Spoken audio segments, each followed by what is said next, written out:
During the recent Nintendo Direct, Nintendo showed off even more of the downloadable expansion for New Super Mario Bros. U called New Super Luigi U, and I thought we'd do what we do best and take a look at what secrets the footage might be hiding. Now please keep in mind that we already uncovered a lot about the game in our previous analysis, and that there's not exactly a ton that's new in the most recent footage, so don't expect anything too mind-blowing this time. But speaking of which, Iwata actually confirmed one of our more wild ideas from our last analysis, which is that Luigi actually does handle differently from how he did in New Super Mario Bros. U. He now jumps much higher, but it also comes at the expense of sliding much farther when coming to a stop. And as we mentioned before, this has its roots all the way back in the Japanese version of Super Mario Bros. 2, more commonly known to US gamers as Super Mario Bros. The Lost Levels.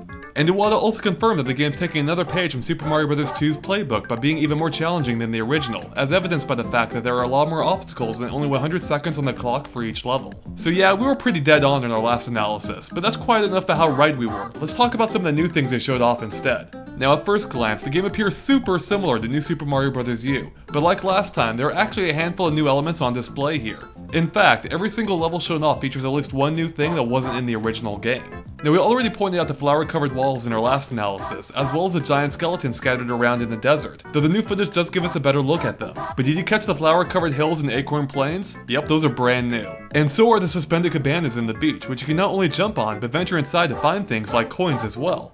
Or what about those platforms seemingly supported by roots in the forest? Those weren't there before. And if we take a look at the level from the Rock Candy Mines region, we can see some new wooden walkways and mountainous platforms.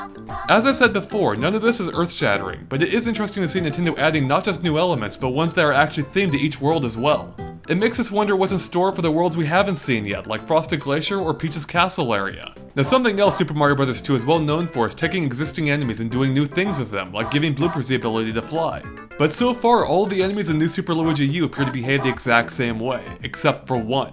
We forgot to point it out last time, but it seems that fuzzies are no longer confined to a track and can now actually float out in the open. Yeah, they don't seem to do much, but it's something. Maybe we can expect a few other enemies to behave slightly differently too.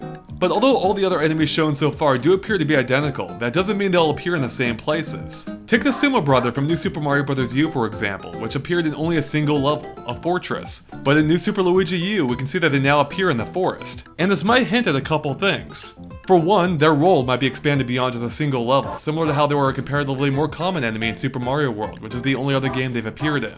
But beyond that, we wonder if it might mean that other enemies will appear outside their usual comfort zones as well. Now one thing that doesn't appear to be changing at all, according to Iwata himself, is the world map. And sure enough, it looks identical, right down to the Boom Boom Boss and Rock Candy Mines. And if we zoom in real close on what we can just barely see the airship in World 1, the ship's colors appear to match that of Lemmy's from New Super Mario Bros. U, so it looks like we might be fighting the bosses in the same order too. And with that, we're done covering everything we could dig up on New Super Luigi U. As usual, let us know if we missed anything by posting in the comments. Thanks for watching, and make sure to stay tuned to GameXplain.com for more on New Super Luigi U and other things gaming too.